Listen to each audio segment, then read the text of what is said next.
What do we know, and how do we know it? It's a question that cuts through many mesechtos, many parts of halacha. How do we figure out the facts of a case? The highest standard of evidence, typically, is two edim, a pair of witnesses. And yet the Torah tells us, at the end of Parshas Vayikra, that even when it comes to two witnesses, o ra'ah, o yada. Sometimes the witnesses testify about what they actually saw. Other times, witnesses might be testifying about something that they know. They didn't see the whole story, but they saw part and they can reconstruct the rest from what they saw. The Gemara in Shavuos picks up on this idea and talks about two different types of edus, two different types of testimony. Edus yediyah and edus re'iyah. Edus re'iyah, I actually see it. Edus yediyah, I know, but I didn't see. And several Rishonim, the Rashba, the Maram of Württemberg, pick up this Gemara and explain that different situations call for different types of testimony. So, for instance, the Ramah tells us in Even HaEzer that under the chuppah, the Eidei Kedushin have to actually see the ring go straight from the hand of the chassan to the finger of the kala. Total Eidus Re'iyah. They have to see the entire event. In other situations, however, we will sometimes accept Eidus Yediyah. The Eidim saw part and they reconstruct what happened. The hashkafa expressed by this halachic concept, I believe, is captured in the upcoming two Yom Tovim, Purim and Pesach, especially in a year such as this one. Shana Muberes, 2 Adar months. When do we celebrate Purim? Mishnah tells us we celebrate Purim in this month, the 2nd Adar. Why? One of the reasons the Gemara gives is Nismach Geula LeGeula.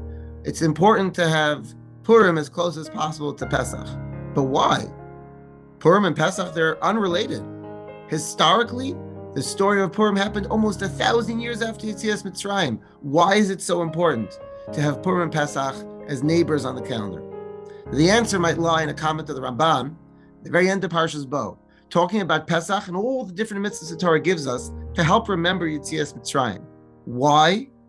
Ramban explains that the Nisim at the time of Yetzias Mitzrayim, the Makos, Kriyas Yamsuf and so forth, the Nisim at the time of Yetzias Mitzrayim were a powerful indication to Klal Yisrael of our Emunah, a powerful indication that there is a Borei Olam, a creator of the world, who knows and cares what's going on with us, who's deeply engaged in our welfare and our story and our destiny.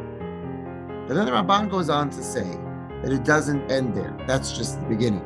That while it's critically important to be able to learn Emunah from the open revealed miracles, the Nisim Guluyim, Yetzias Mitzrayim, Ramban tells us that a higher madrega in our Avos Hashem is when we're able to recognize HaKadosh Baruch Hu not only in the great but rare Nisim Guluyim, but in the subtle, everyday Nisim Mistarim. To be able to notice HaKadosh Baruch Hu in the flow of life, in what seems like just routine every day. To see HaKadosh Baruch Hu in the hidden miracles, the Nisim Mistarim, that's an even higher madrega that we can come to after we begin to notice him in the Nisim Guluyim.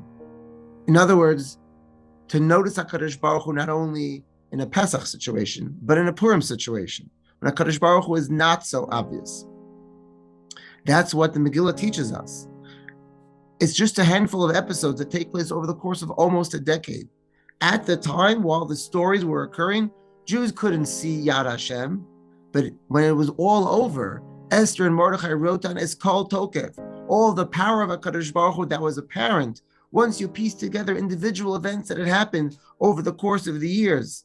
Vashti, Bigsan and Teresh, the choosing of Esther, the rise and fall of Haman, you put it together and you begin to see the pattern. You see HaKadosh Baruch Hu in the Nisim Nistarim. You see HaKadosh Baruch Hu in what looks like the everyday. O Ra'ah, O Yada.